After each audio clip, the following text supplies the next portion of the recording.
3, 2. All right. Hello and welcome everyone to another Chat and Learn here with Power to Fly. My name is Mariella Marie, and as always, super excited to roll into this next hour with you all. I have the pleasure of having 3 guest speakers here, so I get to pick their beautiful minds. And of course, our live audience gets a chance to do that as well. So time is going to fly by. You all are going to see. So you know my spiel if you've joined us before. I just want to go over some quick housekeeping rules so that we all feel comfortable and confident in this next hour.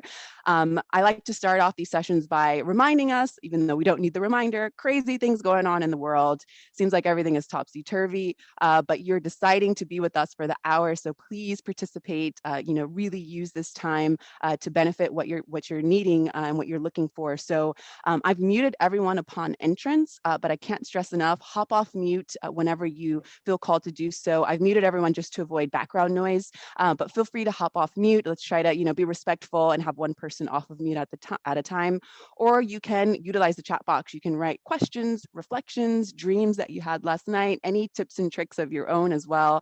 Feel free to utilize the chat box. If you do hop off mute, you will be featured in our live recording as this is being recorded, so just keep that in mind. If anyone has any sensitive information and you prefer to be kept anonymous, that's great. You can find me in the chat box under Mariella Marie. You can write to me anonymously. You can write to me and I'll keep you anonymous and keep your reflection or your question private as I bring that up to our speakers. And the last thing I'll say is we'd love for you to follow us on socials and subscribe to our YouTube channel so you can keep up with all the great chats we've got in store. And I just want to take a moment to introduce myself. If this is your first time joining a Chat and Learn here where I've moderated, as I said before, very enthusiastically, I love picking the minds of our beautiful thought leaders here that we feature on Power to Fly. So I get to do that today. And I love speaking about emotional intelligence and just all of the beautiful opportunities we have to deepen our emotional intelligence and practice emotional intelligence at home and in the workplace. So I might bring some of my reflections there. So feel free to philosophize with me there if you're interested in emotional intelligence. And I invite you all to support the project that I'm working on that is called the Positive Force Team. You can go to thepositiveforceteam.org. You can sign up for our newsletter, or you can connect with me on LinkedIn, and I'm happy to chat there. All right, so without further ado, I'm going to turn the mic over to our guest speakers. We've got 3 beautiful guest speakers who are willing to drop knowledge. So please, please, please jump in the chat box, hop off mute whenever you want to pick their brains. Let's start with Bedilia. Go ahead and hop off mute, introduce yourself, let us know a little bit about yourself, how you came to learn about Power to Fly, and what you're excited to share with us today. Sure. So, hello, ladies. I'm actually calling in from the Bay Area. So, I see some folks from the Bay Area. I'm visiting family, but I live in Brooklyn. So, I'm a technical recruiter with the New York City Tech Talent Pipeline and also a career coach with Career Contessa, really focusing on helping folks that are transitioning into tech, also women that are trying to get into tech, specifically Black and Latinx candidates. I learned about Power to Fly, I think around 4 years ago, specifically because I'm a mom and I'm a female. A lot of women told me about how great this platform was, one, to connect with other women, and also just how to learn to navigate the, I guess, different areas of tech, especially when you're applying or when you're in tech. For me today, it's really important for me just to share how all of you definitely belong in tech. And there are different ways of getting into tech that doesn't rely on just applying online. So it's really about helping you understand that there's not one linear path, there's different paths. And I would love just to share some tips to get you there. But as mentioned, I met Kelly. That's how I met Chez, and we're here today. So I'm really excited to drop some gems today. So I'll pass it over to Chez. Awesome. And before Chez picks up the mic, remind us how we can be in touch with you so that when this conversation ends, folks can reach out online. Sure. So I'm going to drop my LinkedIn.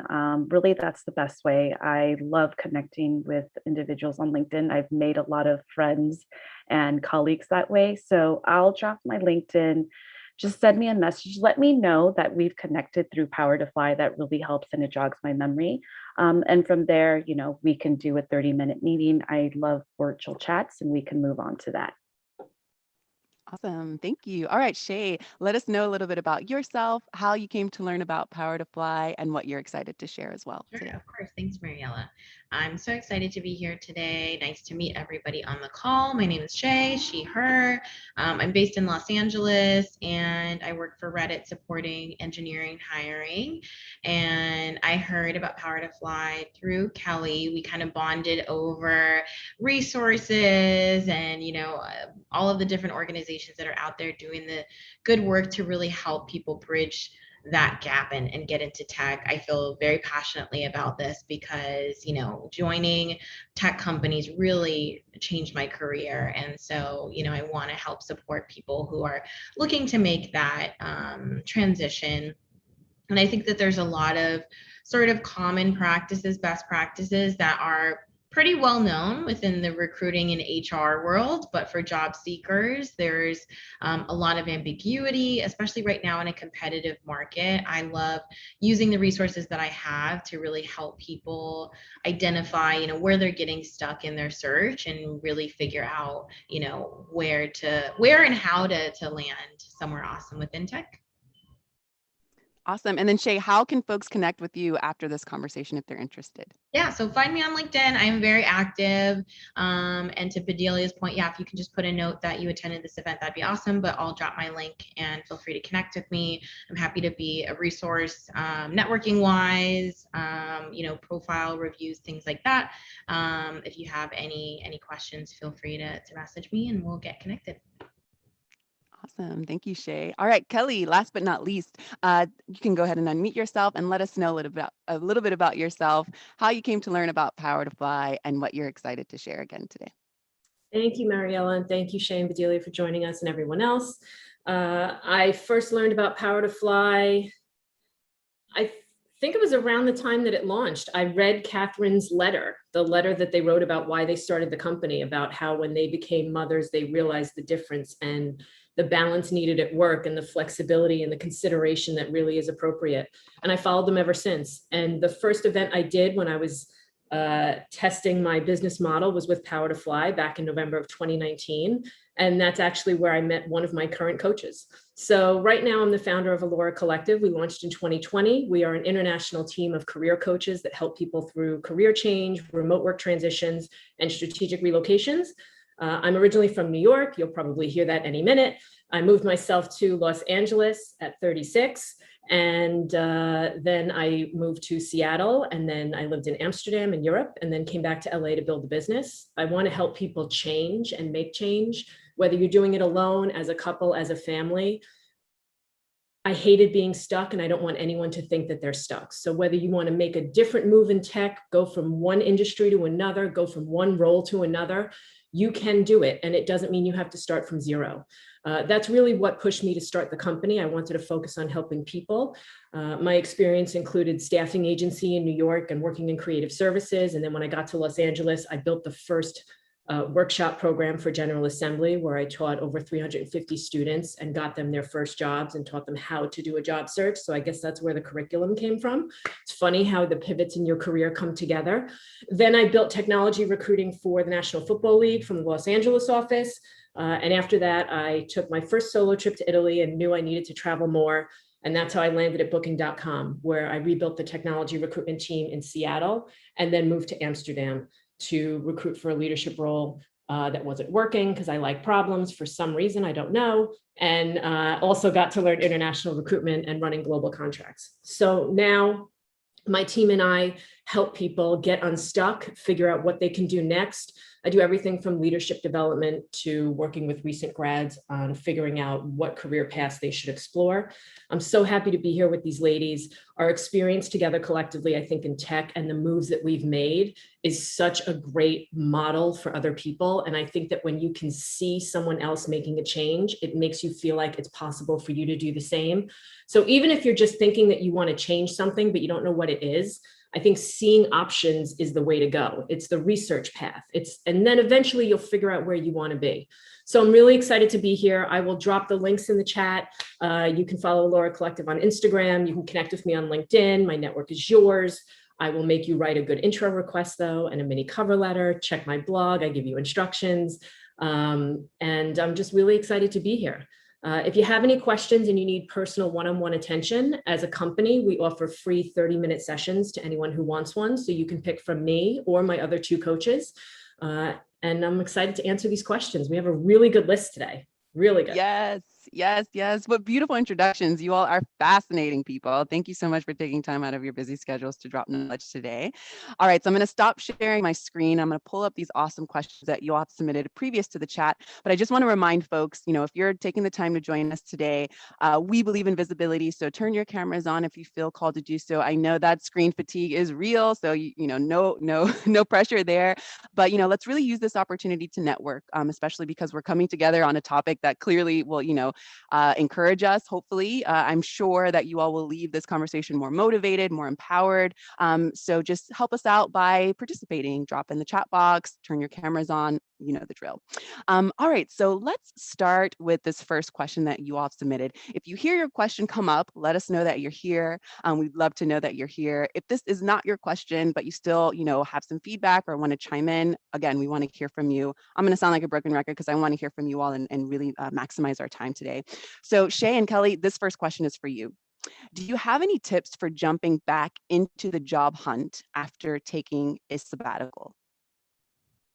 I think the first is just like general housekeeping, like get your resume cleaned up, get some sort of templated cover letters ready to go, especially if it's been a long sabbatical, like let's say a year or two plus, like really going through even your resume and making edits. A lot of times, if you're working on something where the language has changed or the industry has shifted, you want to make sure that your resume still reads as relevant for the roles that you're applying to. And then starting to practice before you jump into interviews. And sometimes that can be reaching out or starting to interview for jobs that maybe might not be your top choice, just to get some sort of practice going in terms of those interview questions and making sure that you've got all of your sort of narratives ironed out, but definitely easing your way in and being kind to yourself along the way, especially if you've taken an extended amount of time. It is going to be a little bit of a process. So give yourself a couple months to really get full steam, and don't let that discourage you. Awesome. Kelly, you want to chime in there? Yeah, I agree with everything that Chez just said. Getting your notes in order, the things that you want in order, is really important. It can also be quite intimidating. Sometimes we come off of a break, and I'm really glad that we are not fast enough, but we're moving past this idea that people can't take a break. I remember in the recession in 2008, it was, if you're not working for a month, you're out. That landed me in a job I really hated for a year, where I cried every day on the bus on the way to Manhattan, and it was horrible, just looking at my BlackBerry going, why am I doing this? But we've moved past that, right? You're allowed to say, I took personal time off. You're allowed to say these things. And if you feel like you don't know what to say or how to say it, or you're uncomfortable, ask someone for help. You have folks like us that offer free time, that are happy to help you. Ask people that you know and get that practice. The other thing I would say about it being intimidating is it's a lot of research. I would really use LinkedIn as a research tool. It's my favorite research tool. It's a job board, but in my opinion, it's not the only job board or the best. You can research what other people are doing, and you don't have to look for a job title. You should be looking at Boolean searches and looking at keywords, and look at what people do and how they describe what they do. Even look at the recommendations and what people write. If you're trying to figure out the language to describe what you want to do, you can find it in someone else's profile most often, right? We're not reinventing the wheel. There was one trench coat and they changed the color, right? There was originally, 70s music, and we put lyrics over it. You're allowed to sample from other people. So use that tool. And I find that when you can research and look at other people's profiles and kind of get into the research phase, it takes the pressure of having to figure out how to write exactly what you want, because it's okay to know not exactly what you want. It could also be very helpful to write down what you do not want. So when you're trying to figure out what's next, whether you're thinking of adding or subtracting, both are helpful. Anything that helps you bottleneck and kind of focus to something makes sense. And the last point that I would say is, when you're looking at roles or companies, specifically job descriptions, if you have 60% or more and you're interested, go. Until there's an offer, you really don't have a decision to make. You are making friends, you are building your network, and that's what it is about, right? Everyone's going to have to get rejected. Everyone's going to get ghosted. The process is broken. It's not you. It feels personal for you. But on the other side, it's transactional. So just go through it and get all the annoying stuff out of the way. And eventually you'll figure out where you want to land, because it doesn't have to be the perfect job if you end up meeting a really great team that makes you feel like you belong there, because that's really what it's about.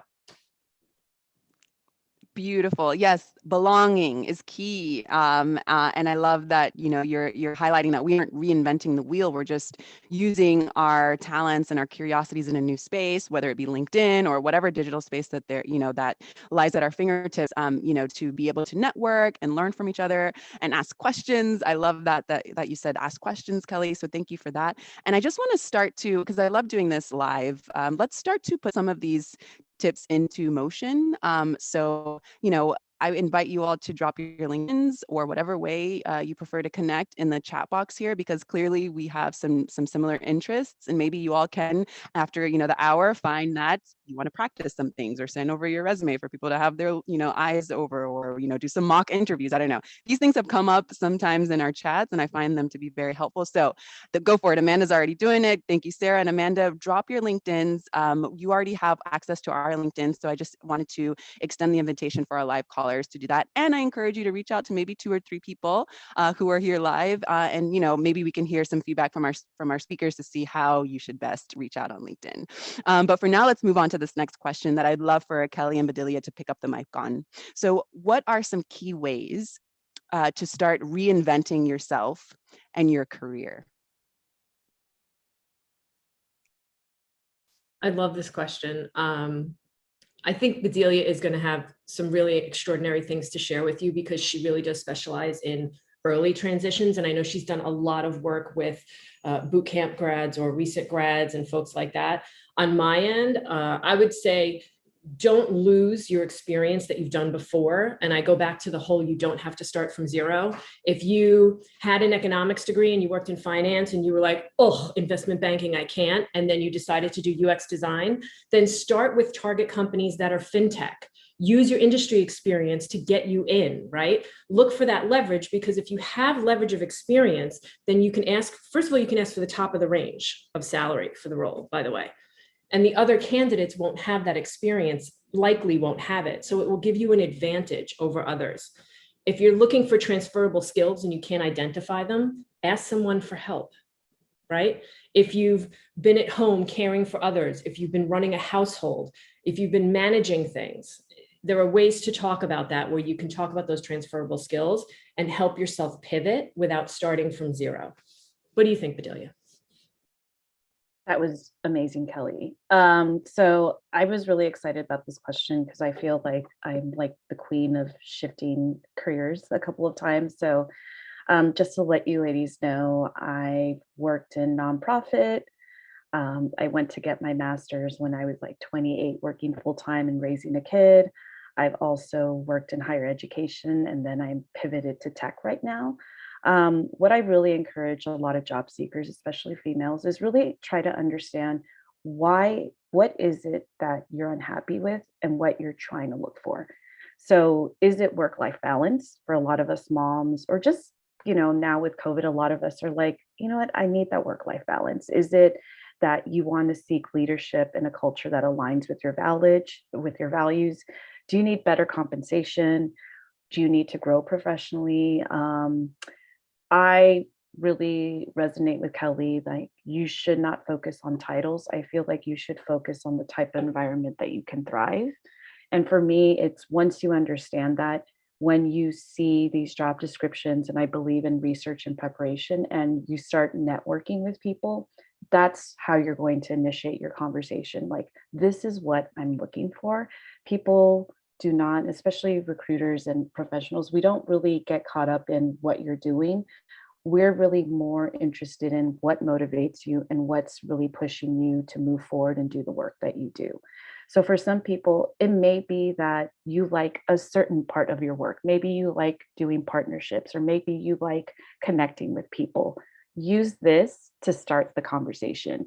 Don't say, oh, it's because, I was in accounting or I'm doing marketing. For example, Chez, you may know this, like recruiters, a lot of us like come from different backgrounds. We didn't go to school and decide to be recruiters. We just enjoy being around people. And once you have that conversation, a lot of times I have conversations with hiring managers where I never once sent a resume. I just connected them with LinkedIn, but they saw my enthusiasm and they're like, you know what? I want you to apply and I want to interview you. So for me, it really starts with getting to know yourself and what are the things you're looking for. And then starting to go after the jobs or professionals that you see are doing the things that you like. Maria, you made a comment like, how do you approach these professionals? So my thing is like, when you connect with them, like, don't connect with them and just, say, oh, I just want to connect with you. Like, be very open. I know with some people, I'm like, I really like your profile. I really like the post that you put. Is there, what I recommend to a lot of women job seekers is I have a Calendly where I just create these dates where people can connect with me. And it makes it easier when I throw in the calendar and say, I'd love to learn more about your journey. Here's my calendar, find some time to connect. We live in a remote world now. And I know for myself, like I've connected with so many people because I just did that during COVID. We had more time. I'm like, I'd like to connect with you. I'd like to invite you to this event. And that's just a starter. And the other thing I tell folks is do not take it personally if someone doesn't respond. I think people are just really busy. But I think if you come from a genuine point of view and tell them, this is why I gravitated to your profile. I really, resonate with what you said, or I also came from this college or this background. A lot of people are responsive to that. And I just want to hold you there, Bedilia. How can one take a no in a good way? How can we be resilient after getting that, that feedback? Like a no from a job or someone that you connect with. So my coworker gave me great advice. He's actually an engineer, and he told me like one of the jobs he got like at Medium, he probably had gotten 300 rejections. And what he coaches our candidates is it's a learning experience. Everything that you go through is a learning experience. Those no's are really hard, but you have to realize that someone's going to take a chance on you, and that person, someone took a chance on them. So that's why, you have to take it in stride. I will not lie. At first, it is very hard. You should have a squad that you check in with and just say, hey, this is how I'm feeling. But I also remind candidates, like, you got through the interview phase. Please celebrate that, because that is a win. That is a new connection you're making. That is just, no, this is not the right time. It's not a no, we don't want you. It's just, no, it's not a good time right now. But that person, if you had a good impression on them, they're part of your network now. And recruiters, like some of us move around in tech through different roles, and we remember the candidates that we had really good conversations. I had folks tell me like, you're just really great, but this is not a good fit for you. And actually that's a compliment, because they're not going to hire you for something that they know maybe you're overqualified or not a good fit. And down the line, you never know if they're going to reach out to you for a better fit. One quick thing to add before we get on, I want us to get through more questions, but one quick thing, especially if you get a rejection notice or someone sends you an actual message, like if a human being sends you a message that you're not a fit. I mean, if you get a phone call, friends for life, but even if you just get an email or a LinkedIn message and there's a person who sent it, that person should go on your target list. And then if they are connected to anyone at a different company, you should be asking them for a referral or an introduction.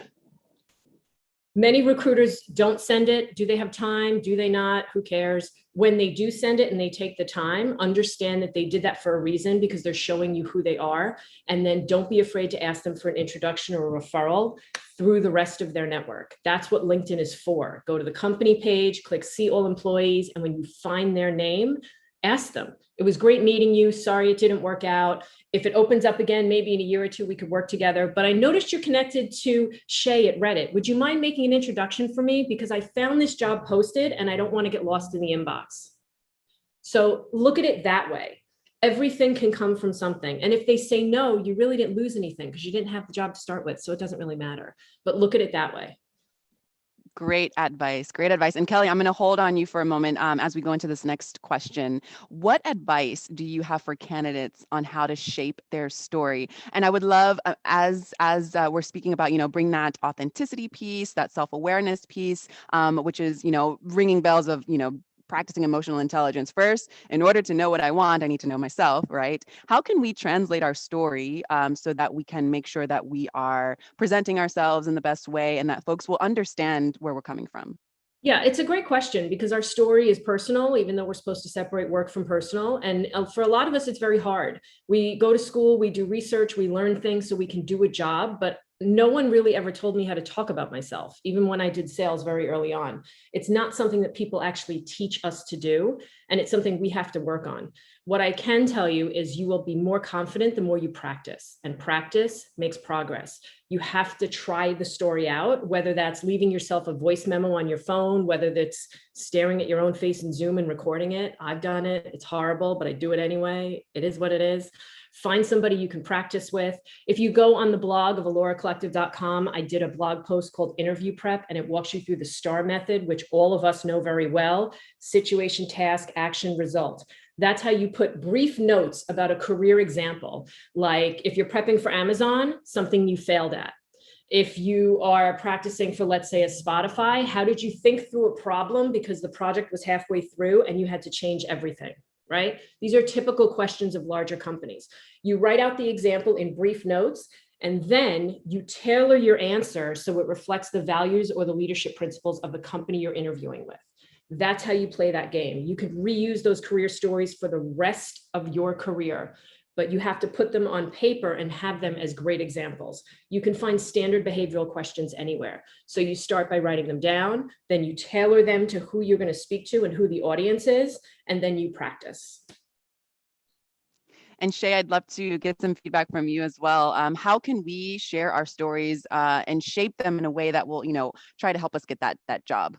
Totally. I think Kelly touched on a really great concept of like, how do you build those sort of answers to the questions that come up about the career story. I kind of think about the career story at a more high level, like when people are talking about getting ready to interview, one of the first questions I'll ask candidates is like, what's your professional why? Why are you in this field?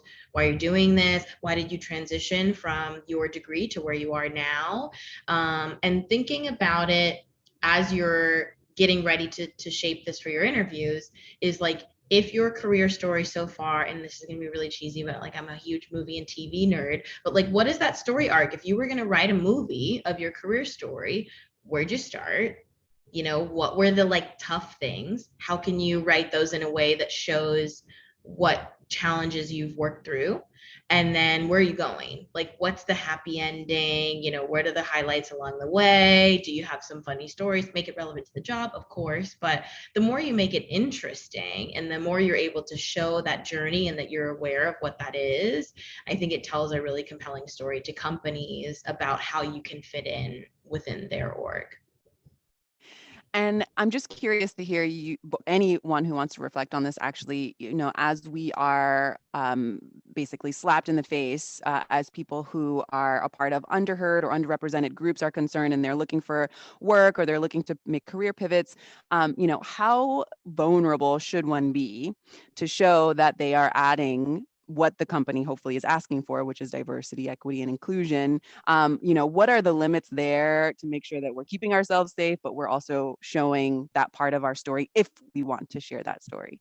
Sure. I mean, I'm super transparent and vulnerable, and I have felt like as a queer woman of color, come from a mixed race background, like all of these things, they do contribute to my perspective, especially when it comes to recruiting, on how I support people in finding opportunities where they can be their authentic self at work. And sure, maybe they're not all of these sort of like very specific identities, but we all have something that we may be scared to show our employer, our coworker, et cetera. And that's something that I talk about that's really important when I look at like the values of a company. So if I'm being asked from an interviewer, like, what questions do you have for me? You know, one of the questions I'll ask is like, how does the company make employees feel safe? And their answer for that is going to tell you everything you need to know. So maybe you don't need to get super specific and explicitly saying, hey, I'm XYZ. I mean, sometimes there's stuff that just, I mean, you look at me, you're going to notice some stuff, but you know, you don't necessarily have to say all of the ways that, you know, your background may be different. But in the questions you ask and the answers that they give, you know, being able to figure out if that's the right place for you. Because I think vetting is especially important if you have those sort of considerations. Is you don't want to work at a company that's not going to make you feel good as a person. So, you know, weeding those opportunities out early is always key. I think that's a great question to kick off the, well, I don't know if you want to kick it off, but just to make sure you raise before the interview is over, like, how do you keep your employees safe, and make sure that voices are being heard. So thank you, Chez, for sharing that. I know this was my extra question. So anyone else want to chime in there? Kelly, Bedilia? I was just going to resonate with Chez, like being a Latina and a mom. I just realized these are values that are important to me, and it's things that I state in an interview. So I really feel like as a recruiter, I try to make the process comfortable. And for me, it's like I want you to show up as your authentic self, because for me, it's like if you're going to be someone during the interview and then show up as yourself at the job, like it's not going to work. There's going to be a dissonance there. For me, it's really important. Like if those things are important to say, like for me, it's like I'm a first generation Latina and a mom. Those are things I say in an interview, and that should be very, you know, for the person interviewing, that should be something going off, a light bulb, where they recognize like, oh wow, this is where this person stands, and that's how they're showing up to the door. So like Chez, like for me, it's important to recognize like not just what they're displaying on their homepage talking about diversity, but do you have employee resource groups? How do you support underrepresented groups? Is there mentorship? There's opportunities where you can even ask them, like, is it possible for me to talk to another woman of color or someone on the team? I really recommend that if you're looking at a company, talk to people that are working there and just mention, hey, I'm interviewing, I'm going through this process, and I just really would like to learn about your experience there. I just know as a woman of color, I don't want someone to go through the same process I did. So I will be as candid and transparent about what I've experienced. And also, you want to know, like, is this the place that I can show up and actually thrive? And you will know that when people who are interviewing are excited. When you ask them a question, they don't get weird. Like if you ask them, is this place safe? They will actually pipe up and give you examples. And if they don't, they will actually be totally transparent and say, you know, that's something we're working on. And I'm glad you asked that question. They're not going to skirt away from that answer. So for me, it's like, do not feel like you have to present yourself. Otherwise, show up as yourself, especially now we're in this remote world where they're in your home virtually. I'm like in someone's living room or bedroom.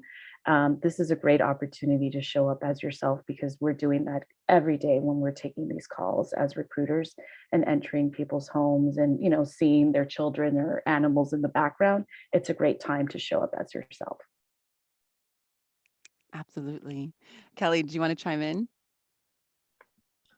I agree with every single thing that they said, as usual. I think the only thing I might add to that is I think it is very important to kind of think about who you are and what you're comfortable saying. And if you're not comfortable, then you're totally allowed not to share. It's up to you what you want to share. I also want to remind all of you that just because you're the candidate doesn't mean that you are not interviewing them. Ask them. Ask them, what is your journey and how did you get here? If someone's been at the company for a year or less, ask them what onboarding was like and how the team included them in everything. Ask them how many close friends they've made in the last year that they worked together with. If they've been there longer than that, ask them why they're still there. So I think also in the same way that you prepare to talk about yourself, don't forget to prepare to ask them. It's very important that you don't show up to take a test, and that you understand that even if you're meeting with a C-level executive, I genuinely don't care. I would prep you to go into it as a peer and still feel like you're at the table with someone who should be answering your questions as well. Beautifully said. Thank you, everyone, for chiming in on that question. I just wanted to practice some emotional intelligence now and hold for a light pause to see if someone wants to hop off mute courageously and ask their question or voice their reflection. Now's your time to shine. Sometimes it works. If not, I've got loads more questions. So, all right. Sure, So until I'll hop off, perfect. Mariella. So, Yes. Hi, Amanda. Kelly knows I have another interview this week within a company. I've actually interviewed with this company previously, 2 separate occasions, but I haven't actually been able to land that offer yet. But it's been a little while, and I've done some more skill building since my last interview with them. And I'm wondering if there's any tips or suggestions on how to go into an interview with the company you've interviewed with previously to help make myself stand out as a more qualified candidate, better candidate than I did before. The feedback previously was just that they'd had more candidates with more experience than I had prior to now.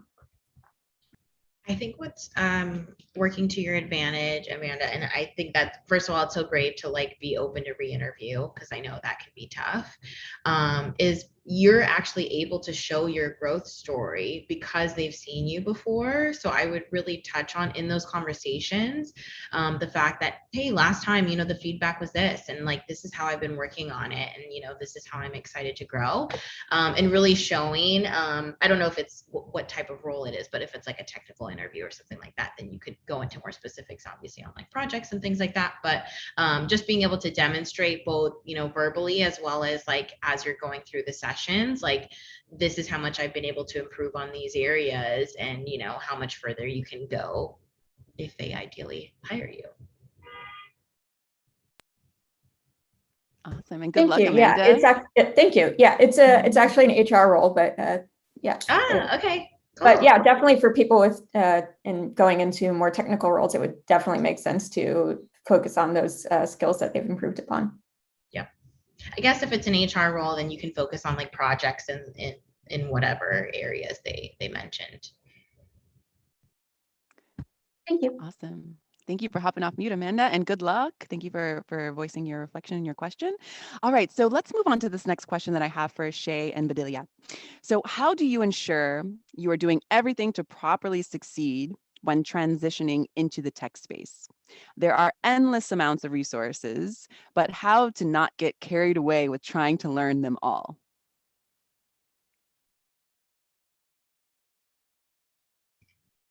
I think, a great piece of advice here is just really looking at the job search from, sort of a holistic perspective, right? So you've got like the pre-interviews, that's resume, cover letter, prep, etc. You've got the interviews, you have post-interview offer, but looking at, okay, what are the areas where I need the most brushing up, and starting there. I would not recommend that you study everything and go through every stage if those aren't the resources that you need. So focusing your time on the areas where you're having the most challenges, and if you're on this call and you need to take up Bedilia or Kelly on like prep and diagnosing some of that, I think that can be helpful. But really looking at, okay, what are the focus areas that I need the most help with, and don't spend time on the areas where you don't feel like you need more support. So if you've got your interview questions and answers down, don't spend your time doing a ton of mock interviews and research and things like that if you don't need it. Basically, use your time wisely. Yeah, I would agree. I definitely think it's preparation. I also feel like going through the job search process, you're also learning a lot about yourself. So be very intentional when preparing for your job search, when you talk to people. I feel like reflection and awareness is really important when you're going through the job search process.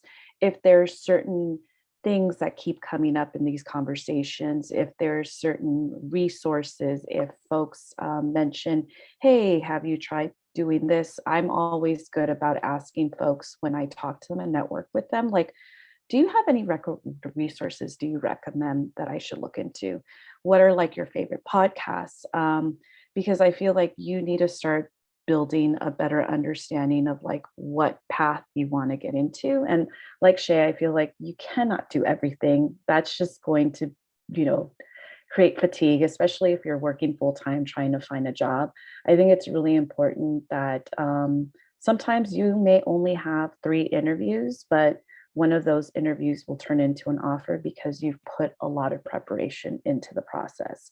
So the other thing that's big for me is it's a two-way street. Whenever you're interacting with someone, like make note of what they say and take time to reflect on those responses and think, okay, what do I want to do with this information? Where is this drawing me to? Do I need to make changes in my resume? Do I need to make changes in my LinkedIn profile? And sometimes not every advice that you get will apply to you. So I know I had like one friend, he was like, people keep telling me I should do this or that with my LinkedIn profile. I'm a big fan of iteration where I'm like, try something, see if it sticks. And if it doesn't, like you are always open to being creative and changing your resume, changing your pitch. But just realize like you have to do what works for you. And that's my advice. Like, you know, be patient with yourself, but give yourself grace and realize, you know, you can't possibly do everything, but focus on the things that really matter to you and take time to reflect on that process. I love how mindful these responses are, to be thoughtful, to take time to contemplate, to rearrange your story so that you are, you know, showing yourself and not necessarily selling your soul to the devil just to get a job, right? Like we're thankfully, if we are privileged enough, we are beyond that. Of course, there are people that have to do what they have to do, but you know, if we are being intentional about this and we're joining conversations like this, hopefully you all will get more keys to unlock those networking conversations and the gifts and tricks that can help you land that role. So I know that we have someone who wants to hop off mute. Emily, go for it. You can hop off mute and voice your question. Hi, my name is Emily, and this question is geared towards someone who has maybe technical background, maybe a technical recruiter or manager. I'm a software engineer, and I had a question in terms of how I can pivot my role. For those who are familiar with the engineer roles, there's many different branches that you can go about, different paths that you can take. So I come off as a general engineer, but let's say if I want to pivot to something very specific, like let's say machine learning engineer, or maybe, you know, computer vision engineer, what would be the best way for me to make that pivot? Some of the suggestions that I got from the previous meetings is to work for a company as a general engineer and then try to work your way up to a different role. Is there a better way where I can directly apply as a machine learning engineer example to a company straight away? Thank you. I can jump in on this one. Hey, Emily, thanks for your question. I actually see this a lot these days, especially with, I mean, machine learning is just such a hot specialization. I joke that, you know, everybody and their mom is building up ML teams right now. And I think there's a couple pathways. I don't know if you have that pathway at your current company. It really depends on if they're working on ML projects at all. I do think that there's an opportunity, if that's the case, to even, you know, offer yourself even like as a cross-functional resource, or be, you know, pairing with machine learning engineers to at least get that exposure from a work perspective to like what works. What are they working on? You know, what are you interested in within ML? I think the other thing is, you know, it's totally possible to transition into an ML role, especially, you know, if you're looking for something kind of, you know, in that mid to senior level where you've got the years of experience on the software engineering side, and maybe have some exposure to like ML infra projects, or, you know, have exposure to, natural language processing, and you don't necessarily have to have had that work in your professional background, but how are you supplementing your skills outside of work, either, online courses, or even things like YouTube has got a lot these days. So, I would encourage you to not spend money if you can find things online. But, starting to work on side projects on your own to familiarize yourself, but being able to bring that back to your knowledge of sort of the foundations, best practices, learning that stuff right away, and even just a small bit of exposure to projects will take you a long way, and being able to jump into some of those. And look at companies that have big machine learning teams, because a lot of times they're open to hiring general software engineers and getting them ramped up. So think about like credit card companies are really big right now, banking, obviously big tech, and looking at any company that's got a lot of personalization, recommendation, ranking systems, and kind of working backwards. But I've got a short list. If you want to message me too, I could send you some companies you might want to look at. Thank you so much. Of course. Awesome. Thank you, Emily, for that question. All right. So we've got just a little over 10 minutes left, and I want to make sure we touch on this question so that folks can be confident on how to negotiate their salary. So this question will go to Chez and Kelly. And this question reads, when negotiating salary as a career transitioner, should I be ready to give a desired salary amount when the question is raised, or should I have a response prepared to put the ballpark figure in their court? I'm uneasy about being the first one to throw out a number when I'm new to the field, but I'm also worried about being undervalued and the impact that that will have on long-term earning potential.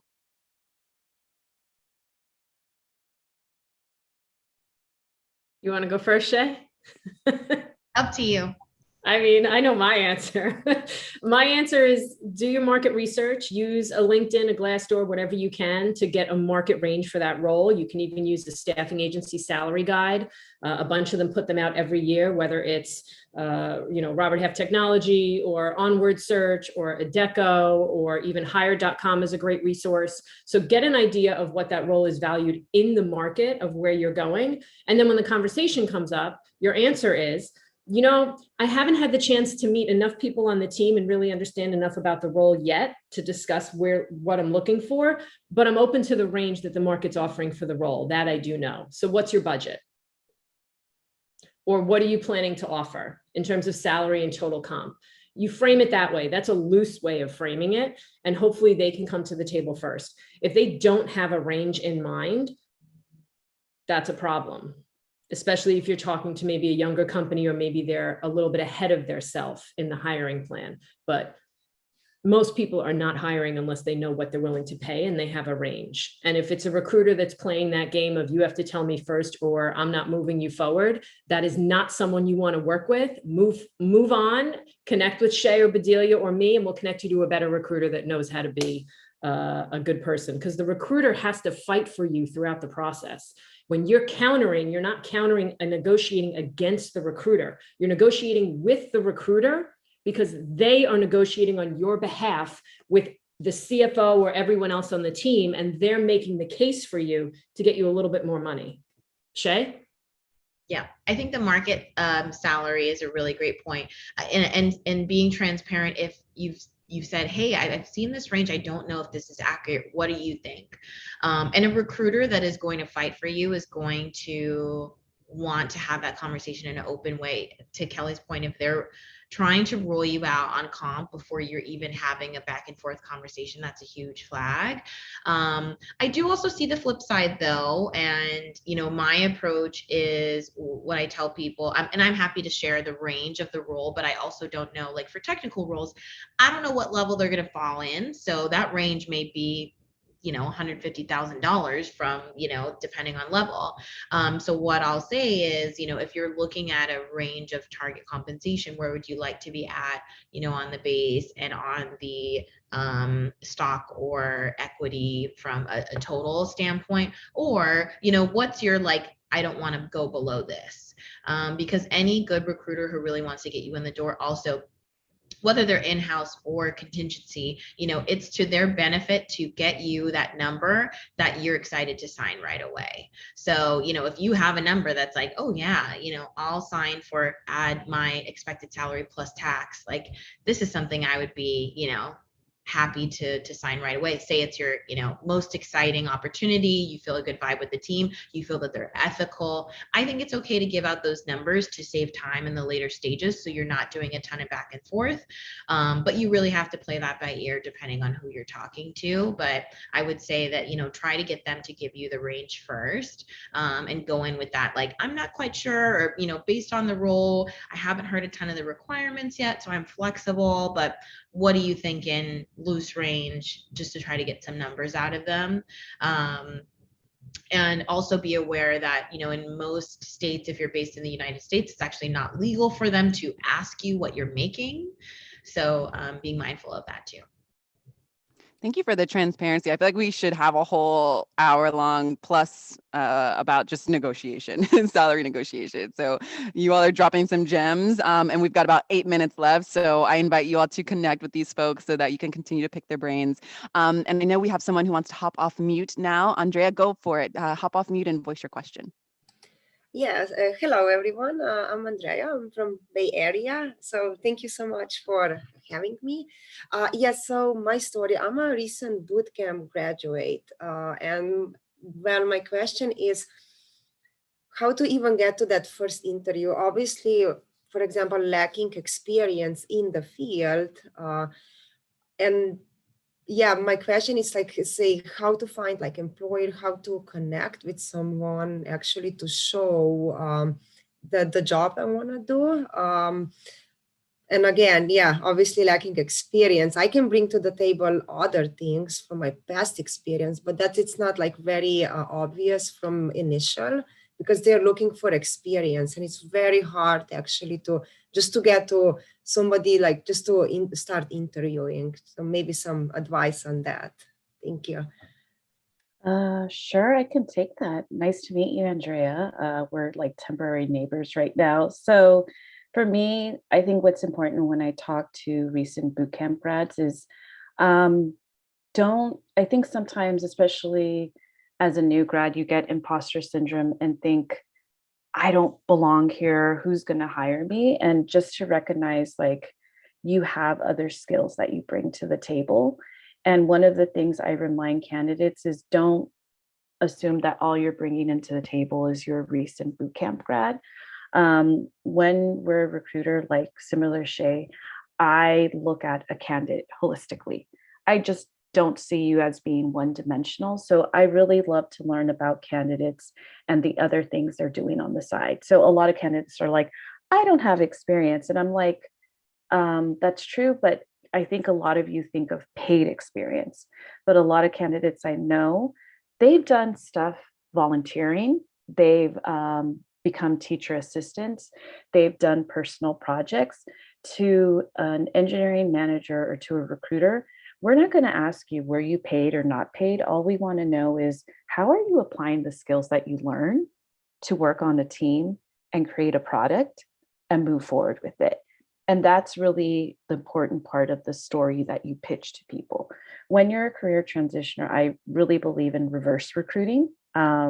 Rather than having a recruiter reach out to you, create a list of companies or roles that you're interested. And on LinkedIn, see who you can talk to.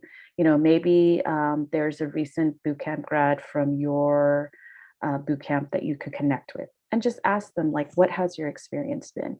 Usually a lot of times when that happens, some of the professionals you talk to, like, they're more than happy to tell you, I can be a reference. Like, if you're interested, I can be your reference. But I think when it comes to being a recent grad, like if you are going to just apply, you may not hear a lot of response. So you also have to put that networking into play and really demonstrate like how you stand out, and what you bring to the table. And that's where I encourage, like, on top of, the research, reach out to people, tell them what your story is. Why are you making this pivot? because that's what a lot of engineering managers and recruiters resonate with. Like, wow, this is an awesome candidate. And sometimes you can't just read that from a resume. They need to hear it from you. But I would encourage you, what are you doing now that you've graduated that you can also add to your resume? The other thing too is don't be shy. Like, I know it's pretty hard. You may reach out to people, they may not answer, but that one person that you reach out to is like gold, because they will give you resources. Sometimes they'll recommend, oh, connect with this person. Or actually, when it comes to people in tech, we know so many other people internally. They may tell you, hey, we're not hiring, but someone I know is hiring at their company. Let me connect you to them. So I would always say be open to who you're connecting with. And as awkward as it may seem, people were once in your shoes and they completely understand how it is and they're willing to help you. Beautiful advice. Thank you so much. Kelly, you want to chime in? Yeah, I just want to add one thing. So when I got to General Assembly in 2013, we had one location in Santa Monica. And by the time I left, we had 3. We had 2 in Santa Monica, 1 downtown. And I worked with the web development and the UX design folks. So number one, whatever boot camp you joined, if they don't have career services offerings, they typically will have an alumni group on LinkedIn. Join that group, right? 2, when you do a LinkedIn search, learn how to do a people search and use the filter for past company or use the filter for education. People will typically put a boot camp in either of those categories. Then look for people that are a year or 2 out of that boot camp. Look for people that will send the elevator back down and help you get back in. Does that make sense? You also want to look on female forward and diverse focused tech sites for companies, for target companies, regardless whether there's a job posted that you're a fit for. So look on Power to Fly, Girls in Tech, Women Who Code, Backstage Capital has a board for their startups if you're looking at those, if you're interested in those early stage companies. Career Contessa also has a board. If you go to alloracollective.com, I have a blog called 6 job search message templates, and it has a free download. It gives you a scenario for a mini cover letter to ask for an introduction or a referral. If a job is posted and you're a fit, if the job posted is the team you want, but not your level. So maybe it's a senior engineer and you're not a senior. I give you what to say so you can plant that seed and then add them to your target list. And then maybe a month later, Tech Ladies is great. Yes, I love that one. And then maybe a month later when a job is posted, you already have a connection at that company because you planted the seed early. And I also give you one if no job is posted. So first, find companies that are looking for you. Second, use your network and find people who went through the experience you went through that will put the word in for you and get you in their database. And also keep up with your project work. Don't let it sit. If it's not a hackathon, reach out to other folks that are still looking and keep working on it. If you did a project and you did, only a 2-3 week sprint in your boot camp and you had another idea, build that iteration, build the wireframes, show them how you think, keep going with it and expand your portfolio wherever it is. And whatever experience you had before you made the transition, you can use it as industry experience. Like the financial example I gave before, someone with an economics degree that was like, oh, I'm not doing banking anymore and switched to design. Target fintech companies because your industry experience will give you leverage over other, let's say, junior engineers or junior designers. Thank you I feel so like much. you just popped open a bag of worms and now we have to go.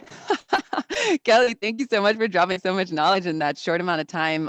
Unfortunately, we do have to end our session, but I do want to leave the final word for our panelists. Can you leave us with some food for thought, something to keep us encouraged as folks are still applying, and then remind us how we can connect with you all. We might go over just 1 or 2 minutes, you all, so I know if people have to jump, cool, but I just want to give the floor to our panelists here. I would just say that honestly, the job process sucks. It's personal and it's not fun. And I think the only thing worse is dating and dating apps. I mean, I'm 44, ugh. So, that's my opinion of it. But when you're going through it, as hard as it is, stay connected to people that have been through it. Don't reach out and talk to people that have never really changed jobs, that haven't really been that survivor and taken that leap and really had to eat it for a while in order to get there. Find people that understand what it feels like. Those are the people that will understand what you're going through and will help you move through it. And watch as many of these as you can. Try to balance your calendar. You don't want to only read job descriptions. It's depressing and reactive.